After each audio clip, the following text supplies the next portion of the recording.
Hai teman-teman semuanya, Assalamualaikum. Terima kasih buat yang sudah ngeklik video ini. Selamat datang di channel aku. Buat yang mau cari informasi tentang kesehatan, dan di video kali ini aku mau cerita tentang pengalaman aku merawat mama yang sakit kanker usus besar.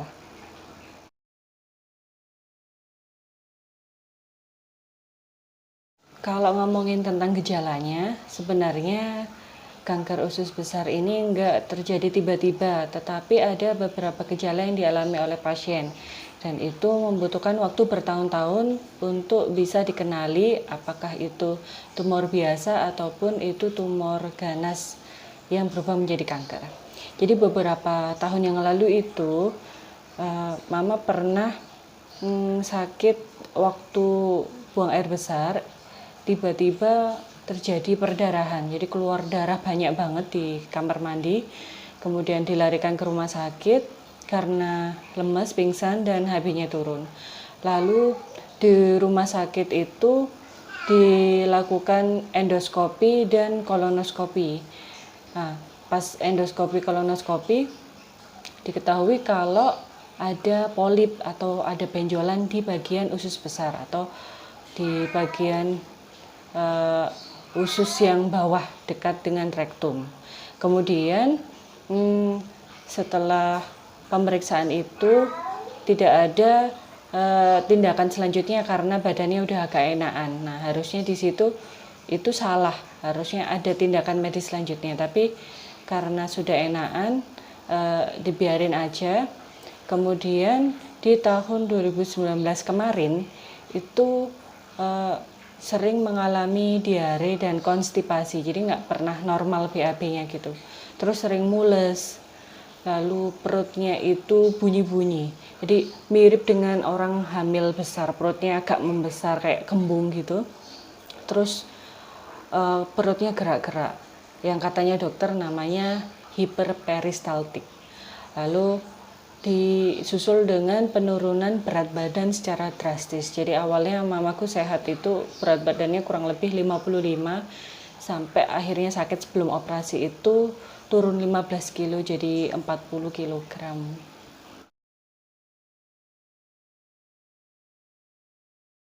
Selanjutnya waktu sakit sebelum operasi itu obat apa yang diminum?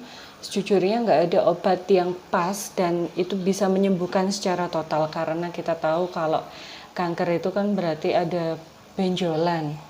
Lalu kalau misalnya ada herbal yang mengklaim bisa menghilangkan, ya itu namanya cocok-cocokan. Tapi menurut aku sebaiknya kalau ada benjolan tumor, entah itu tumor jinak atau ganas, itu harus segera lari ke medis, pengobatannya ke medis. Lalu obat apa yang diminum itu selama ini cuma obat lambung, obat mual, lalu multivitamin biasa seperti kunyit, temulawak, dan vitamin-vitamin biasa yang tujuannya itu sebenarnya bukan untuk menyembuhkan kanker, tapi untuk meningkatkan daya tahan tubuhnya. Ya, jadi mau nggak mau harus dilakukan operasi.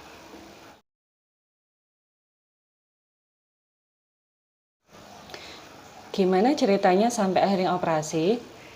Karena kondisi mama aku itu semakin menurun, nggak doyan makan, terus semakin kurus dan perutnya itu sakitnya semakin hebat, akhirnya dilarikan ke rumah sakit.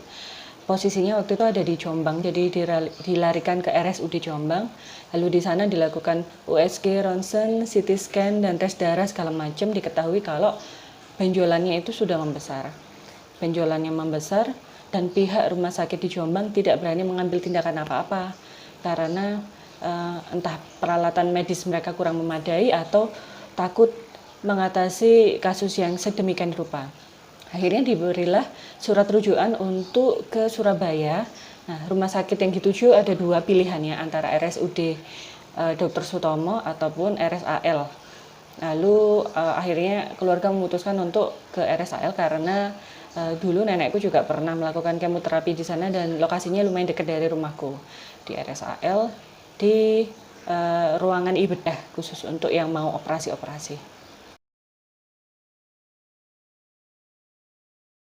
Kondisi sebelum operasinya gimana? Kalau aku mau cerita, kondisi sebelum operasi itu sangat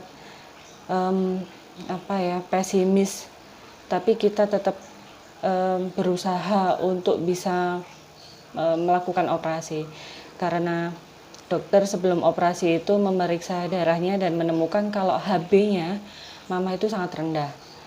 HB-nya sangat rendah, albuminnya rendah, kemudian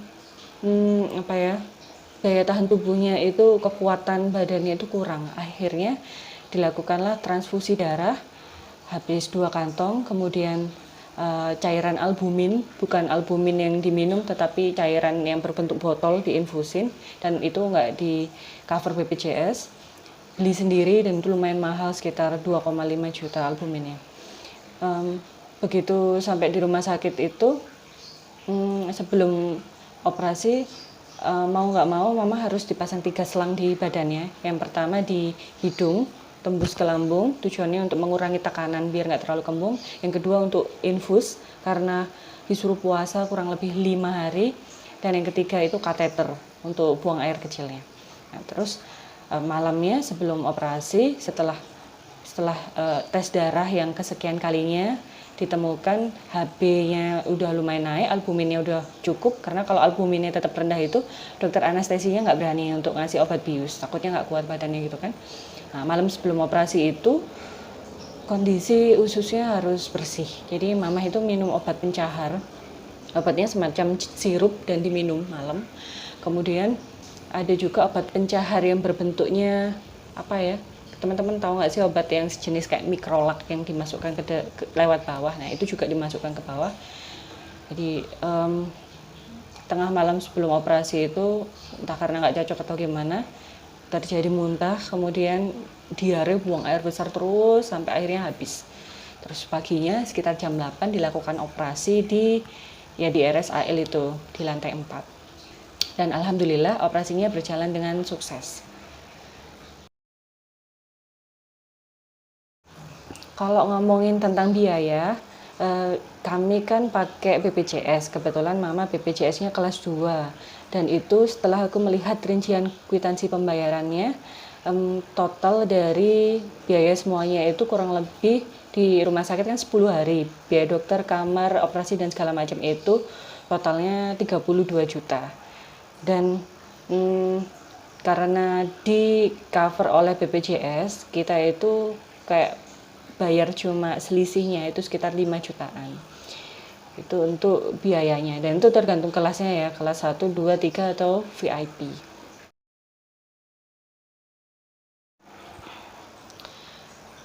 Sekarang kondisinya alhamdulillah membaik.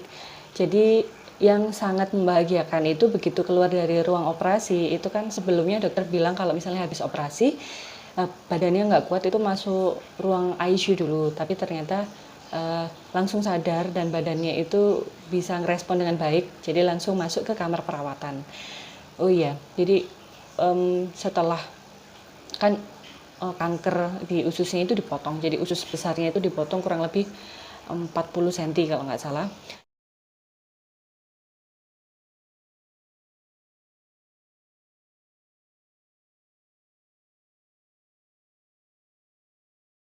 Terus dilakukan patologi anatomi atau PA, FNAB, dan diketahui di situ stadiumnya stadium 2. Karena usus besarnya dipotong, otomatis nggak bisa buang air besar dan kentut melalui anus yang seperti biasanya, tapi dibuatin lubang di samping kanan atau kiri ya lupa. Di usus besarnya itu dikeluarkan dan dipasang kantong kolostomi, yang di situ merupakan pembuangan kotoran yang harus dibuang beberapa kali sehari. Kantong kolostominya itu beli seharga kurang lebih 50 ribuan. Dan alhamdulillah sekarang sudah baik, sudah mulai nafsu makan, sedang menjalani kemoterapi melalui obat, jadi nggak pakai infus tapi kemoterapinya obat untuk mencegah kankernya itu tumbuh lagi, dan sambil menunggu kondisi badannya bagus untuk kurang lebih 3 bulan atau ya nggak tahu kapan nanti dokter memutuskan untuk dilakukan penyambungan usus lagi. Gitu pengalaman aku merawat mamaku yang sakit kanker usus besar. Mudah-mudahan informasi ini memberi manfaat buat teman-teman atau penderita atau keluarganya penderita yang kurang jelas bisa menanyakan pertanyaan terkait dengan ini di kolom komentar, akan aku jawab sebisanya ya. Terima kasih sudah menyaksikan video ini. Sampai ketemu di video selanjutnya. Assalamualaikum.